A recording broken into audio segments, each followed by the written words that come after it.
Everyone, तो कैसे हैं आप सभी लोग। उम्मीद करता हूं आप सभी लोग अच्छे होंगे। और उम्मीद इस वजह से कर रहा हूं क्योंकि जिस तरीके से नीट 2021 का एग्जाम कंडक्ट कराया गया है, जिस तरीके से धांधलेबाजी इसमें हुई है, और अगर किसी बच्चे ने मेहनत की है पूरी साल तो उससे बस यही उम्मीद की जा सकती है कि आप बस अच्छे ही होंगे।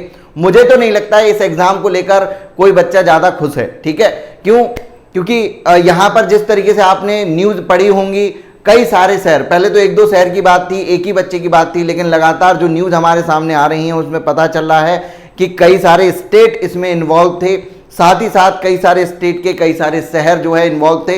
यूपी की अगर मैं बात करूं तो यूपी में तो इसको लेकर एक एसटीएफ का भी गठन कर दिया गया है। ठीक है ना। फिलहाल अभी मैं आपसे कुछ और इंपॉर्टेंट लेटेस्ट अपडेट हैं जो जिनके बारे में मैं आपसे बात करने वाला हूं। पहले इनके बारे में बात कर लें और फिर बात करेंगे क्या नीट को लेकर कुछ बड़ा होने वाला है।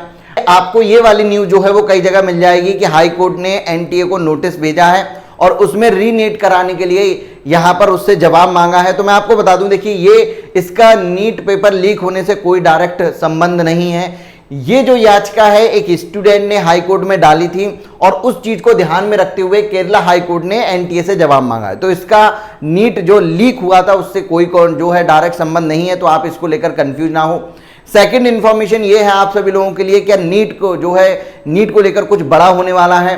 तो देखिए अब जो है बहुत सारे संगठन सामने आ रहे हैं, कई सारे जो है संगठन हैं जो इस चीज को लेकर आगे बढ़ रहे हैं, कई सारे वकील भी हैं जो इस चीज को लेकर कोर्ट में जाने वाले हैं। तो एक दो दिन में आपको इसको लेकर कुछ बड़ी न्यूज आ सकती है कि कहीं पर प्रोटेस्ट हो रहा है इस चीज को लेकर, या फिर एक कोई सुप्रीम कोर्ट में जो है कई सारे वकील इसको लेकर जाएं, ये सामने आ सकता है। तो ये पूरी उम्मीद बनाई जा रही है कि अब इस चीज को लेकर कुछ बड़ा होने वाला है। और साथ ही साथ बच्चे तो इस चीज को लेकर लगातार ट्विटर पर एक्टिव है ही हैं, वो चाहते ही हैं कि रीनीट हो जाए। मैक्सिमम बच्चे ये चाहते हैं। अब जिसका सिलेक्शन हो रहा है देखिए वो तो डेफिनेटली नहीं चाहेगा, ठीक है, या जो सिलेक्शन के करीब है वो भी नहीं चाहेगा। जिन बच्चों को लगता है कि वो गलत हुआ है उनके साथ, और मैक्सिमम बच्चों को यही लगता है कि वापस से रीनीट होना। पर एनटीए को बनाया ही इसीलिए गया था ताकि एग्जाम पूरी ईमानदारी के साथ कंडक्ट कराया जाए। ठीक है ना। पहले जो नीट का एग्जाम था वो सीबीएसई कराती थी, ठीक है, और उसमें बहुत सारी धांधलेबाजी होती थी। जितने भी स्टेट पीएमटी के एग्जाम थे उनको खत्म इसी वजह से किया गया था ताकि नीट का एग्जाम बहुत अच्छे से हो, ठीक है, और उसमें कोई भी धांधलेबाजी नहीं हो। अगर इस एग्जाम में ये सारी चीजें होती हैं तो फिर तो विश्वास ही उठ जाएगा। एनटीए को बना ही इसी वजह से गया था, ठीक है। एनटीए का मकसद ही ये था ताकि एग्जाम को एकदम ईमानदारी के साथ कराया जाए, कोई भी धांधलेबाजी इसमें ना हो और एक अच्छे डॉक्टर जो है यहां से बनकर निकले, मतलब जो बच्चा इसके लिए काबिल है केवल उसी को ही सीट मिले, ठीक है ना। लेकिन अब यहां पर जो है गड़बड़ होने लगी।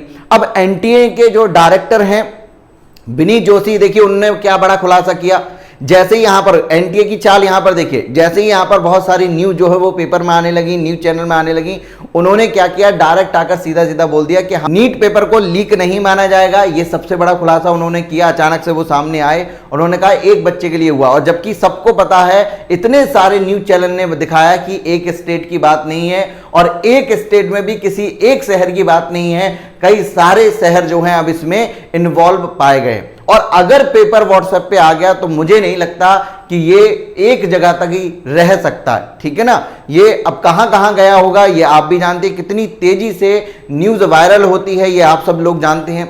दूसरी बात यह है कि जैसे ही उन्होंने देखा कि बच्चे जो है बहुत ज्यादा इस चीज को लेकर एग्रेसिव हैं, बहुत ज्यादा एक्टिव हो गए हैं, ट्विटर की बात करें या अलग अलग जगह पर आप बात करें, मांग जो है बच्चों के द्वारा उठने लगी कि कंडक्ट कराना चाहिए, रिकंडक्ट होना चाहिए नीट, ठीक है। वालों ने क्या किया, आंसर की को लेकर एक डेट बता दी और रिजल्ट की भी डेट बता दी ताकि बच्चों के मन में डर पैदा कर सके और उनको उनके मकसद से भटका सके। उनको भी पता है कि अभी एग्जाम दिया है, बच्चे और कुछ नहीं करेंगे, इसी चीज पर जो है वो मांग उठा सकते हैं। बच्चों के पास अभी कोई काम नहीं है, क्योंकि अगर कोई नेक्स्ट ईयर के लिए भी तैयारी करता है तब भी वो कम से कम 10 से 15 दिन का तो देखिए रेस्ट लेगा ही, उसके बाद ही जो है वो करेगा। इस वजह से एनटीए ने ये सारी चीजें यहां पर की हैं। तो देखिए मैं तो यही कहूंगा कि भाई एनटीए वालों और कितना झूठ बोलोगे। सबको पता है कि नीट का एग्जाम में बहुत बड़ी धांधलेबाजी यहां पर हुई है। इतने सारे मीडिया चैनल थोड़ी झूठ बोलेंगे, इतने सारे पेपर थोड़ी झूठ बोलेंगे, लेकिन एनटीए के जो डायरेक्टर हैं उन्हें ये सारी चीजें दिखाई नहीं दे रही हैं। आपका क्या मानना है कि क्या होना चाहिए, ठीक है, वो मुझे कमेंट सेक्शन में जरूर बताइए। इसको लेकर अगर कोई भी अपडेट आता है तो मैं आपको यहां पर जरूर बताऊंगा।